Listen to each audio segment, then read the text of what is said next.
በዚህ ቪዲዮ መጨረሻ ላይ ዛሬ ቆመን እንዴት የዳይኖሰሮችን መጥፋት ማየት እንደምንችል አብረን እናያለን። በታይም ትራቨል ወደፊት መሄድ ይቻላል? ወደ ኋላ መመለስስ? ግራንድ ፋዘር ፓራዶክስ ምን እንደሆነ እናያለን።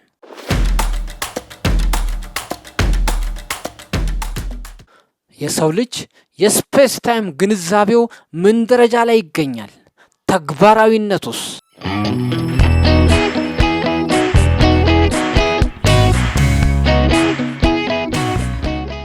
ሰላም ውድ የሳይንስና ቴክኖሎጂ አፍቃሪያን፣ ዛሬ በዚህ ቪዲዮ የምንነጋገረው ስለ አንድ ተራ ነገር ሳይሆን እርስዎ አሁን የተቀመጡበትን ወንበር፣ የያዙትን ስልክና የሚተነፍሱትን አየር ጭምር ጠቅልሎ ስለያዘው የአጽናፈ ዓለም ትልቁ ፋብሪክስ ነው። እስኪ ራስዎን ይጠይቁ። ጊዜ ወይም ታይም ምንድን ነው? ጠፈር ወይም ስፔስ ወይም ቦታ ምንድን ነው? ለብዙ ሺህ ዓመታት የሰው ልጅ ቦታና ጊዜ የተለያዩ ነገሮች እንደሆኑ ያስብ ነበር። ቦታ ልክ እንደ ባዶ ሳጥን ነው። ጊዜ ደግሞ በራሱ ፍጥረት ወደፊት ብቻ የሚሮጥ ወንዝ ነው ብለን እናምን ነበር። ነገር ግን ሳይንስ ይህንን ሐሳብ ሙሉ በሙሉ ሰባብሮታል። አጽናፈ ዓለማችን ውስጥ ቦታ ያለ ጊዜ፣ ጊዜ ደግሞ ያለ ቦታ ብቻቸውን መኖር አይችሉም። ሁለቱ ተጋብተውና ተሳስረው አንድ ላይ የሰሩት አንድ ግዙፍ መረብ አለ። እሱም ስፔስ ታይም ይባላል። ዛሬ በዚህ ታሪካዊ ቪዲዮአችን የአጽናፈ ዓለምን ትልቁ ሚስጥር እንፈታለን። ከታላቁ አልበርት አንስታይን አስደናቂ ግኝቶች እስከ ስቴፈን ሃውኪንግ አስፈሪ ብላክ ሆሎች፣ ከዳይኖሰሮች መጥፋት እስከ ብርሃን ፍጥነት ጉዞ ድረስ ያሉትን አስገራሚ ሳይንሳዊ እውነታዎች ደረጃ በደረጃ እናያለን። ይህንን ቪዲዮ አይተው ሲጨርሱ ስለ ዓለም ያለዎት እይታ ሙሉ በሙሉ ይቀየራል። ለመሆኑ ይህንን እጅግ ከባድ የፊዚክስ ጽንሰ ሐሳብ ለአንድ ተራ ሰው እንዴት በቀላሉ ማስረዳት ይቻላል? እስኪ አንድ ምሳሌ እንውሰድ። አንድ ጓደኛውን የዛሬ ሳምንት እንገናኝ ብለው ቀጠሮ ቢይዙ ጓደኛው ምን ይጠይቆታል? የት ነው የምንገናኘው ይላል። እርሶም ፒያሳ በሚገኘው ካፌ አሉት። ነገር ግን መቼ እንደሚገናኙ ካልነገሩት ሊያገኙ አይችልም።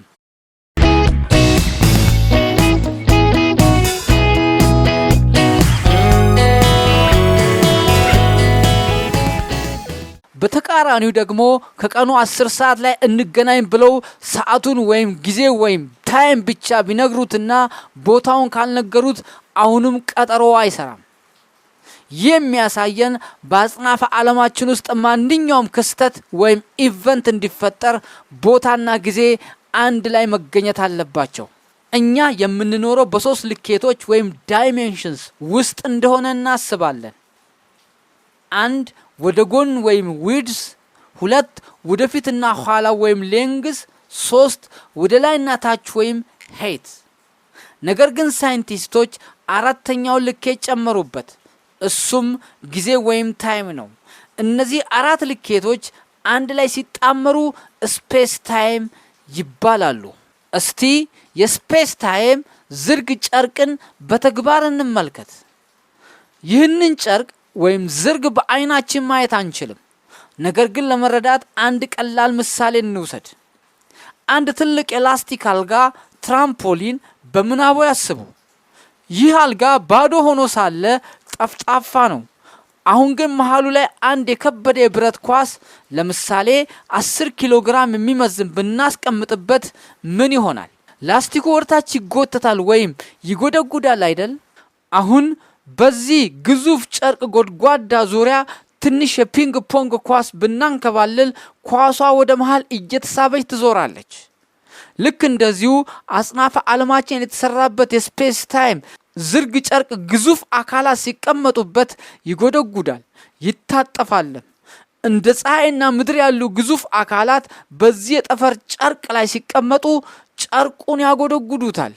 ይህ መጎድጎድ ነው እኛ ስበት ወይም ግራቪቲ የምንለው። ስበት ማለት መሬት ወደታች የምትጎትተን ገመድ ሳይሆን የምድር ግዝፈት በጠፈር ጨርቅ ላይ የፈጠረው ጎድጓዳ ቦታ ውስጥ እኛ የምንሸራተትበት ነው።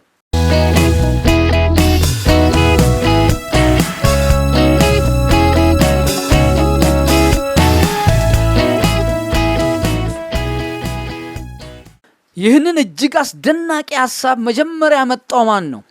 ይህንን ለመረዳት ወደ ኋላ በታሪክ መጓዝን ይጠይቃል። በ1887 ዓመተ ምህረት ሰር አይዛክ ኒውተን የስበት ሕጎችን ሲያወጣ ለሱ ጊዜና ቦታ ፍጹም ነፃ ነበሩ። ኒውተን እንዲህ ብሎ ያምን ነበር፣ ጊዜ በሁሉም የአጽናፈ ዓለም ክፍል እኩል ነው የሚፈሰው።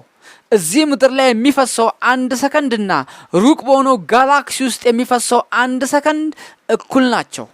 ለኒውተን ጊዜ ልክ እንደማይቆም ሰዓት እኩል ይሮጣል። ነገር ግን ይህ አስተሳሰብ ትልቅ ስህተት ነበረ።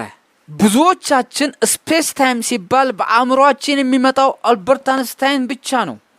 ነገር ግን ስፔስ ታይም የሚለውን የጂኦሜትሪ ጽንሰ ሐሳብና የሂሳብ ቀመር መጀመሪያ የፈጠረው የአንስታይን መምህር የነበረው የጀርመን የሂሳብ ሊቅ ሄርማን ሚንኮቭስኪ ነው። ሚንኮቭስኪ በ1908 ዓመተ ምህረት ባደረገው ንግግር ላይ ታሪካዊ ቃል ተናገረ። ከእንግዲህ ወዲህ ቦታ ለብቻው ጊዜም ለብቻው ጠፍተው ይጠፋሉ። ሁለቱ አንድ ላይ ተዋህደው አዲስ ገለልተኛ እውነታ ይፈጥራሉ።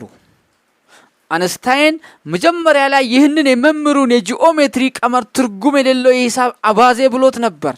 ነገር ግን ቆይቶ ያለ ሚንኮቭስኪ ስፔስ ታይም ቀመር የእርሱን አጠቃላይ አንጻራዊነት ቲዮሪ መገንባት እንደማይችል ተረዳ። አልበርት አንስታይን በፊዚክስ ዓለም ውስጥ ትልቁን አብዮት የፈጠረው በሁለት ደረጃዎች ነው። አንድ የልዩ አንጻራዊነት ቲዮሪ ስፔሻል ሪላቲቪቲ 1905። አንስታይን አንድ እጅግ አስደንጋጭ እውነት አገኘ። የብርሃን ፍጥነት ሁል ጊዜ ቋሚ ነው። በሰከንድ 300,000 ኪሎ ሜትር ይጓዛል። ብርሃን ፍጥነቱን ላለመቀየር ሲል እኛ በምንጓዝበት ፍጥነት ልክ ጊዜ ራሱን ያሳጥራል ወይም ያስረዝማል።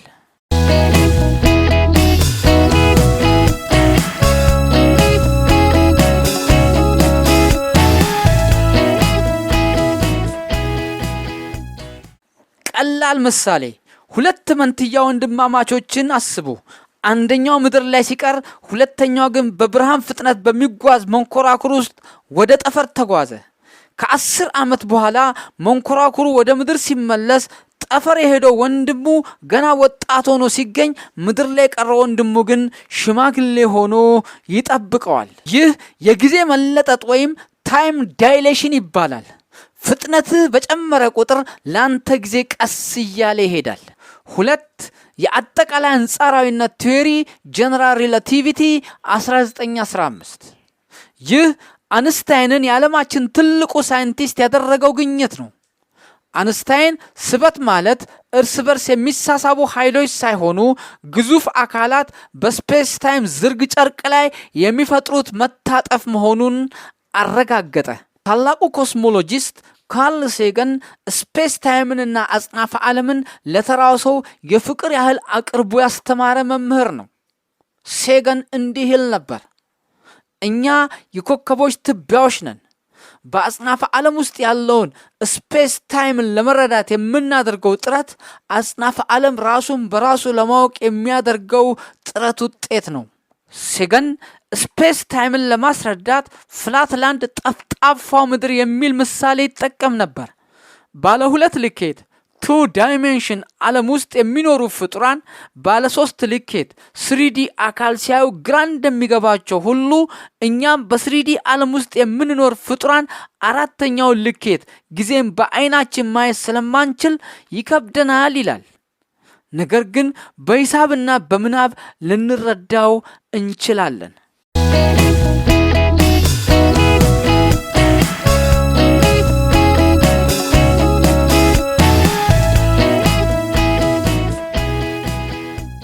ስቴፈን ሃውኪንግ ደግሞ ስፔስ ታይምን ወደ መጨረሻው ጫፍ የወሰደ ሳይንቲስት ነው። ሃውኪንግ ያጠናው እጅግ ግዙፍ ስበት ያላቸውን ብላክ ሆሎችን ነበር። ብላክ ሆል ውስጥ ስበቱ በጣም ከመጠን በላይ ከመሆኑ የተነሳ የጠፈር ዝርግ ጨርቅ ሙሉ በሙሉ ተጠምዝዞ ይሰበራል። እዚያ ቦታ ላይ ጊዜ ሙሉ በሙሉ ይቆማል። ሃውኪንግ እና ሮጀር ፔንሮስ በጥናት እንዳረጋገጡት አጽናፈ ዓለማችን ከመፈጠሩ በፊት በቢግ ባንግ ወቅት ስፔስ ታይም የሚባል ነገር አልነበረም። ስለዚህ ከቢግ ባንግ በፊት ምን ነበረ ብሎ መጠየቅ ትርጉም የለውም። ምክንያቱም ጊዜ ራሱ የተፈጠረው በቢግ ባንግ ፍንዳታ ነው። ልክ ከደቡብ ዋልታ በስተደቡብ ምን አለ ብሎ የመጠየቅ ያህል ትርጉም አልባ ነው። ምክንያቱም ከደቡብ ዋልታ በስተደቡብ ምንም ነገር ስለሌለ። አሁን ወደ እጅግ አስደናቂው ምሳሌ እንምጣ። ይህንን ሚስጥር ስትሰሙ አእምሯችሁ ይደነግጣል። ከ65 ሚሊዮን ዓመታት በፊት አንድ ግዙፍ አስትሮይድ ምድርን መጥቶ ዳይኖሰሮች እንዲጠፉ ማድረጉን በታሪክ እናውቃለን። ለመሆኑ አሁን ባለንበት ሰከንድ ወደ ኋላ ተመልሰን ዳይኖሰሮች በምድር ላይ ሲሮጡ ማየት እንችላለን? መልሱ አዎ ነው። እንዴት መሰላችሁ? ብርሃን ምንም እንኳን እጅግ ፈጣን ቢሆንም ለመጓዝ ጊዜ ይወስድበታል። ከፀሐይ የሚነሳው ብርሃን ምድር ለመድረስ 8 ደቂቃዎች ይፈጅበታል። ይህ ማለት አሁን የምናያት ፀሐይ ከ8 ደቂቃ በፊት የነበረችውን ፀሐይ እንጂ የአሁኗን አይደለም።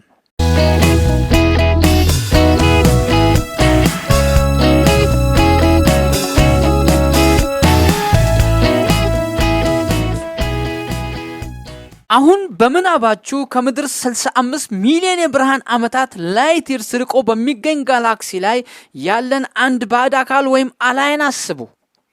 ይህ አላይን እጅግ ግዙፍ የሆነ ቴሌስኮፕ ቢኖረውና ዛሬ ላይ ቆሞ ምድርን ቢመለከት የሚያየው እኛን ስማርት ስልካችንን ይዘን አይደለም። የሚያየው ብታምኑም ባታምኑም ዳይኖሰሮች በምድር ላይ ሲሮጡ ነው። ምክንያቱም ዳይኖሰሮቹ በምድር ላይ በነበሩበት ጊዜ ከምድር ተነስቶ ወደ ጠፈር የተጓዘው ብርሃን ያንን ጋላክሲ እየደረሰ ያለው ዛሬ ነው። ስለዚህ በኮስሞስ ሕግ መሰረት ወደ ጠፈር መራቅ ማለት ወደ ኋላ ጊዜ ውስጥ መጓዝ ማለት ነው። እኛም ማታ ወደ ሰማይ ስንመለከት የምናያቸው ከዋክብት የዛሬ ሚሊዮን ዓመታት በፊት የነበሩትን እንጂ የአሁኖቹን አይደለም። ታዲያ የሰው ልጅ ወደፊት ወይም ወደ ኋላ መጓዝ ይችላልን? ወደፊት መጓዝ ፊውቸር ታይም ትራቨል በሳይንስ የተረጋገጠ ነው። በብርሃን ፍጥነት የሚጓዝ መንኮራኩር መስራት ከቻል ወደፊት መጓዝ እንችላለን። ነገር ግን ወደ ኋላ መመለስ ፓስት ታይም ትራቨል እጅግ አስቸጋሪና ምናልባትም የማይቻል ነው። ምክንያቱም ግራንድ ፋዘር ፓራዶክስ የተባሉ የሎጂክ ስህተቶችን ስለሚፈጥር።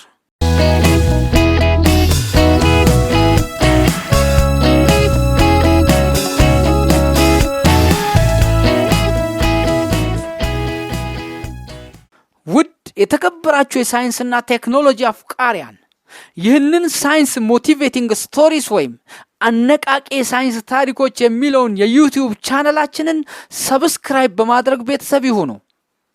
ይህንም ቪዲዮ ከወደዱት ላይክ እና ሼር በማድረግ ለሌሎች ያጋሩ። በቀጣይ የትኛው የአጽናፈ ዓለም ሚስጥር እንድንፈታላችሁ ትፈልጋላችሁ? ኮሜንት ላይ ጻፉልን። የዛሬውን ፕሮግራማችንን በዚሁ አበቃን። ሰላም።